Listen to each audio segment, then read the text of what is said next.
నిన్న ఒక ప్రెస్ మీట్లో రాజా వరప్రసాద్ అనే వ్యక్తి మిగతా టీఆర్ఎస్ నాయకులు పనిగట్టుకొని ఈరోజు విమర్శలు చేస్తూ ఉన్నారు. దానికి ఏమంటా ఉన్నాం ఏమంటే, మీకు పని లేకపోవచ్చు, మాకైతే పని ఉంది కాంగ్రెస్ పార్టీ నాయకులకు. మీరు 10 సంవత్సరాలు అధికారం ఇస్తే దాన్ని సర్వనాశనం చేసి తుంగలో దొక్కారు. దాన్ని ఏ విధంగా సెట్ చేయాలని చెప్పేసి ఈరోజు ఎమ్మెల్యే గారు కానీ రాష్ట్ర ప్రభుత్వం కానీ ఈరోజు ఈ పరిపాలన పైన పనిచేస్తాం. ఆయన చెప్తా ఉన్నాడు బీసీ రిజర్వేషన్ తప్పని.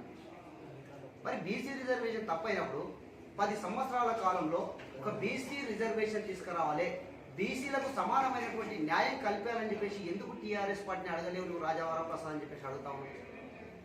నీకు దమ్ము ధైర్యం లేకుండా 10 సంవత్సరాల్లో నీకు నోరు తెరవడానికి కూడా మీ నాయకులు నీకు అవకాశం ఇవ్వలేరు.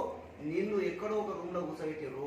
ఈరోజు ఎవరు దిక్కులేక మళ్ళీ మీడియా ముందుకు నువ్వు తీసుకొచ్చి నీతోనే ఆట ఆడిస్తున్నారు. అది నీకు అర్థం కావట్లేదు అని చెప్పేసి అడుగుతాం. ఈరోజు ఇండ్లకు సంబంధించిందో వ్యక్తిగత విషయాలకు సంబంధించిందో ఉంటే నువ్వు సంబంధిత అధికారులకు కాంప్లైంట్ చేయి. ఏమైనా ఉంటే వాళ్ళు చూసుకుంటారు, అది మన పని కాదు.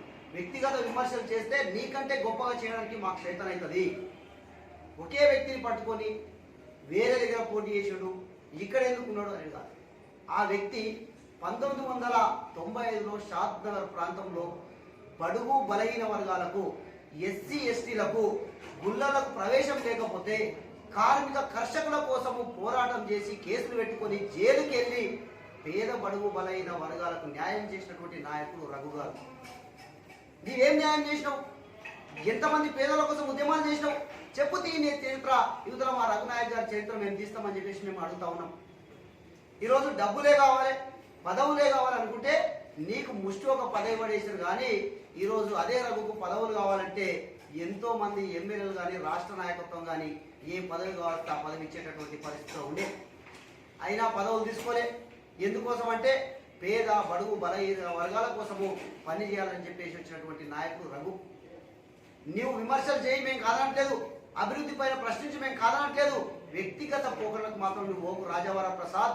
మేము అదే వ్యక్తిగత పోకళ్ళకు పోతే నీ చరిత్ర ఇప్పి ప్రెస్సుల ముందర పెడితే నీది నివేదించుకునేటటువంటి పరిస్థితి ఉండదని చెప్పేసి మేము చెప్తా ఉన్నాం. ఈరోజు మీరు ఒకటే పెట్టుకున్నారు, కాంగ్రెస్ పార్టీ అధికారంలో ఉంది, దానిలో బురదలాలని చెప్పేసి. ఎస్, ఈ నియోజకవర్గంలో ఎక్కడ పనులు జరుగుతలేవా? ఎమ్మెల్యే ఏం పనులు తీసుకొస్తలేడా? మీ కళ్ళు కనిపిస్తలేవా? మీరు ఇచ్చినటువంటి హామీలన్నీ కూడా ఈ రోజు ఎక్కడో తుంగలో కలిసిపోయినాయి. మీరు ఎలక్షన్లకు స్టంట్ కోసమే మీరు అన్ని హామీలు ఇవ్వడం జరిగింది. ఈ రోజు హామీలు ఇచ్చినా ఇవ్వకపోయినా పేద ప్రజల కోసం ఎమ్మెల్యే గారు పనిచేస్తాము. మీరు అంటారు సొంత వర్గానికి నువ్వేం తీసుకొచ్చినావు ఎమ్మెల్యే గారు అని చెప్పేసి అడుగుతావు.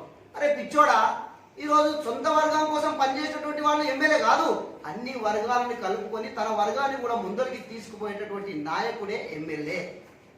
నీ పని నువ్వు చేస్తే నువ్వు ఎమ్మెల్యే ఎందుకైతావు?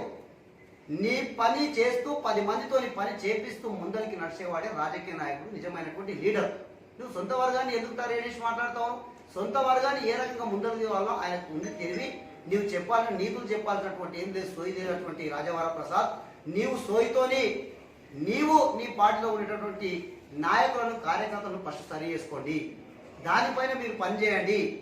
మీరు ఒకటే అంటారు లోకల్ బాడీ ఎలక్షన్స్ వస్తూ ఉన్నాయి, అవి ఇవి చెప్తా ఉన్నాయి. ఏమి చెప్పాల్సిన అవసరం లేదు, బూటక మాటలు చెప్పాల్సిన అవసరం లేదు. ప్రజల్ని తప్పుదో పట్టించాల్సినటువంటి అవసరం మాకు లేదు. ఇచ్చినటువంటి హామీలు తెలంగాణ ప్రభుత్వం బరాబరి ప్రజలకు చేస్తూ ఉంది. నీవు చేసిన అప్పుల కుప్పని ఒక దిక్కు సరి చేస్తూ ఈ ప్రజలకు ఇచ్చినటువంటి హామీలపై పనిచేస్తున్నటువంటి ప్రభుత్వమే ఈ తెలంగాణ రేవంత్ రెడ్డి గారి ప్రభుత్వం. బరాబరి ఎన్ని హామీలు చెప్పినామో అన్ని హామీలు ప్రజలకు ఇస్తాం.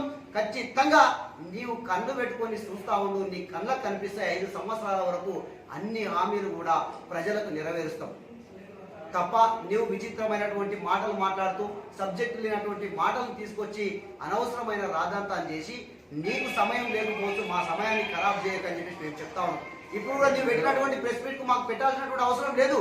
కానీ ప్రజలు ఏమడుగుతారంటే అయ్యా వాళ్ళు ప్రెస్ మీట్ పెడతా ఉన్నారు, మన వాస్తవమేనేమో వీళ్ళు ప్రెస్ మీట్ పెట్టాలి అంటే ప్రజలకు జవాబు చెప్పడం కోసం మాత్రం మేము ప్రెస్ మీట్ పెడతాం తప్ప నీలాంటి విచిత్రమైనటువంటి వ్యక్తులకు మేము ప్రెస్ మీట్ పెట్టాల్సినటువంటి అవసరం లేదు. కాబట్టి ఖబర్దార్ రాజా వరప్రసాద్, అదుపులో ఉండి అదుపులో మాట్లాడి ప్రజల కోసం ప్రజా సమస్యల కోసం నువ్వు పనిచేయని చెప్పేసి ఈ సందర్భంగా తెలియజేస్తా ఉన్నాను.